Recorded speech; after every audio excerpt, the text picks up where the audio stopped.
Bonjour et bienvenue à tous, c'est Kelzy.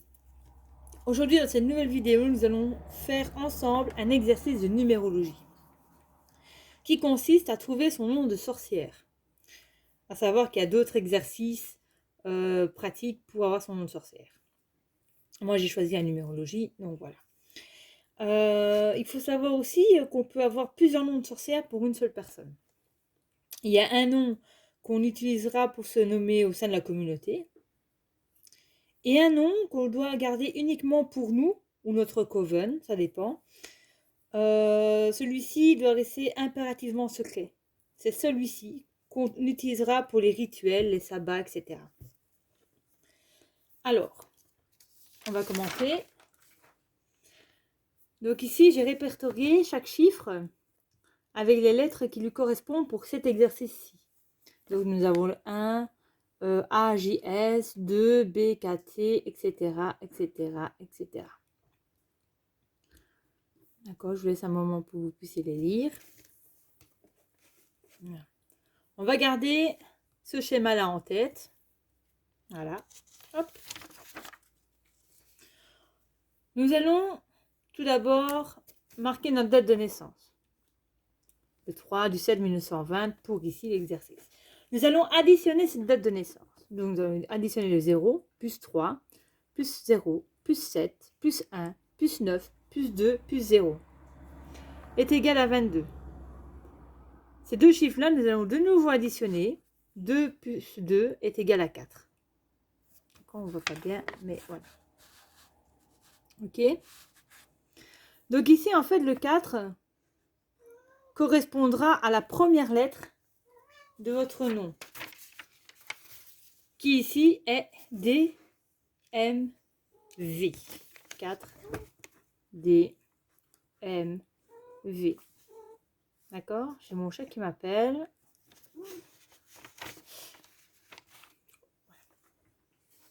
Pour avoir la deuxième lettre de notre prénom, nous allons additionner notre jour de naissance. Donc ici, c'est le 3. Donc nous avons fait 0 plus 3 est égal à 3. Voilà. C'est aussi simple que ça.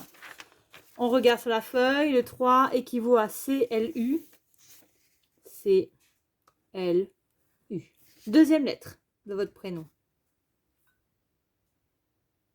Voilà. Puis, pour avoir la troisième lettre, nous allons additionner le mois de naissance, donc qui est le juillet. Donc, c'est 0 plus 7 est égal à 7. Hein, qui va donner, hop, G, P, Y.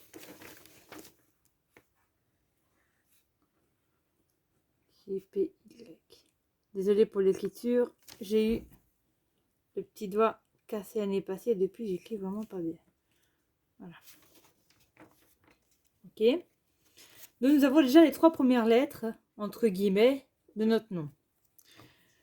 Pour la quatrième lettre, nous allons additionner l'année. Donc le 1, plus 9, plus 2, plus 0. Plus 9, plus 2, plus 0. Ce qui fait 12. Vu qu'il faut toujours qu'un seul chiffre, nous allons faire additionner le 12 qui fait 1 plus 2 est égal à 3. Et voilà, nous avons, hop, notre quatrième lettre qui équivaut de nouveau à C. Ouh là là, la caméra qui tombe, désolé. À C, L, U. Voilà.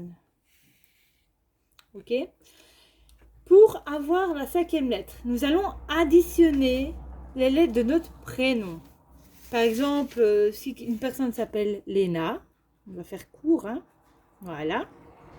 Vraiment ça l'écriture, désolé.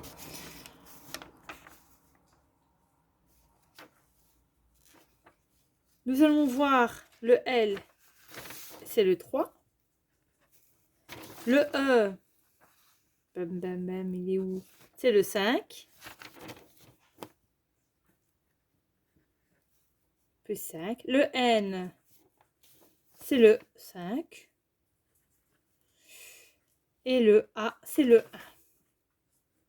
Voilà. Ce qui fait 3 plus 5 plus 5 plus 1 est égal à 14. Il faut qu'un seul chiffre, donc on réadditionne le 14. 1 plus 4 est égal à 5. 5 est égal à E,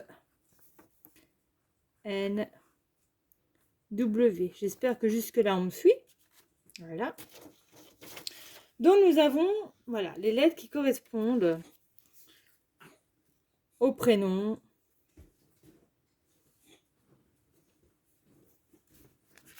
de sorcier. Voilà, j'ai la feuille. Voilà. Ok. On va renoter les lettres. Donc, la première lettre, il y avait un D, M, V.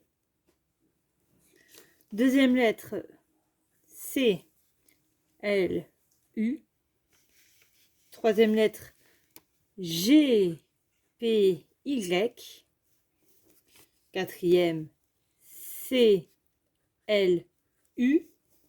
Et cinquième, E, N, W. Avec ces lettres-là, nous allons faire des transformations de mots. Donc, par exemple, on va prendre la première lettre D, U, hein, forcément. Hein. Par exemple, on va faire D, U. On va regarder ce qui pourrait aller. Voilà, par exemple, prendre la lettre G. Hop. U. Ou Dux. Ouais, on peut faire avec un C aussi. Voilà, pour la quatrième lettre. Et un E. Et on va faire comme ça plusieurs assemblages. Par exemple, le M. U.